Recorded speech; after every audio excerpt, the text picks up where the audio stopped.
A Nightmare on Elm Street by Wes Craven came out in 1984 and in my opinion is one of the best horror movies of all time.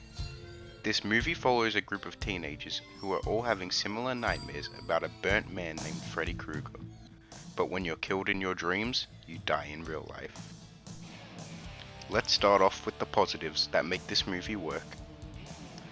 Freddy Krueger was a child murderer who was burnt alive by the parents of Elm Street as revenge, resulting in him coming back to life in the nightmares of their children. Everything about Krueger is iconic, from his burnt face, dirty fedora, red and green sweater, and most importantly, his bladed glove. The choice to keep Freddy mostly in the shadows gives him a sinister feel whenever he is on screen, creating, in my opinion, the definitive slasher villain. In addition to having such a great antagonist, the gore and kills in this movie are really creative and masterfully utilizes practical effects, going as far as to create a whole rotating room for the deaths of Tina and Glenn, and even using mushroom soup to get Heather Langenkamp's feet to sink into the stairs.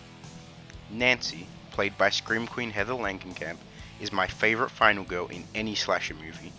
You really see her grow from being a helpless and scared victim into a strong and worthy opponent for Krueger, which feels refreshing compared to the final girls in horror movies that came out previously, being mainly just a victim.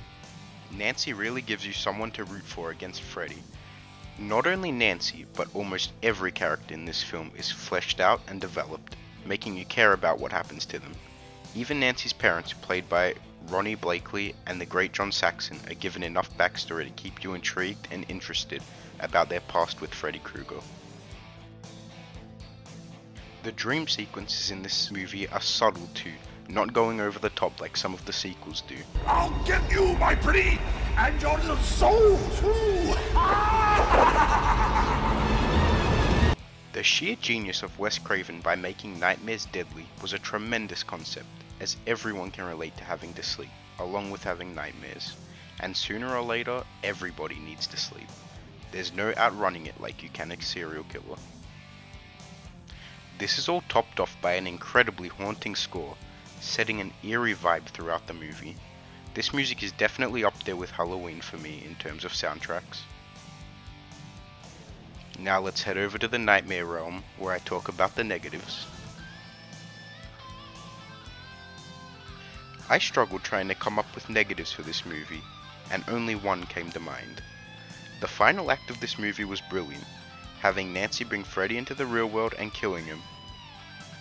But that gets cheapened, with the shoehorn ending that producer Bob Shaye forced Wes Craven to add.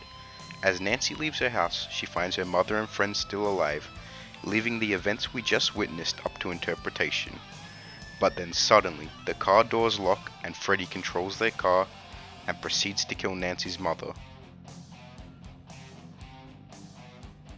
This shocking twist just feels forced and undercuts what just happened, solely to leave room for the sequels.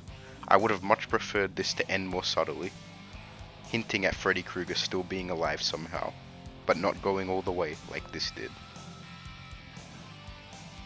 In summary, A Nightmare on Elm Street is a well done and scary psychological slasher film that succeeds in being creative, scary, and unique due to its death scenes, villain, score, and characters.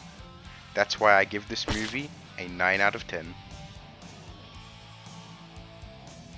Thank you for watching.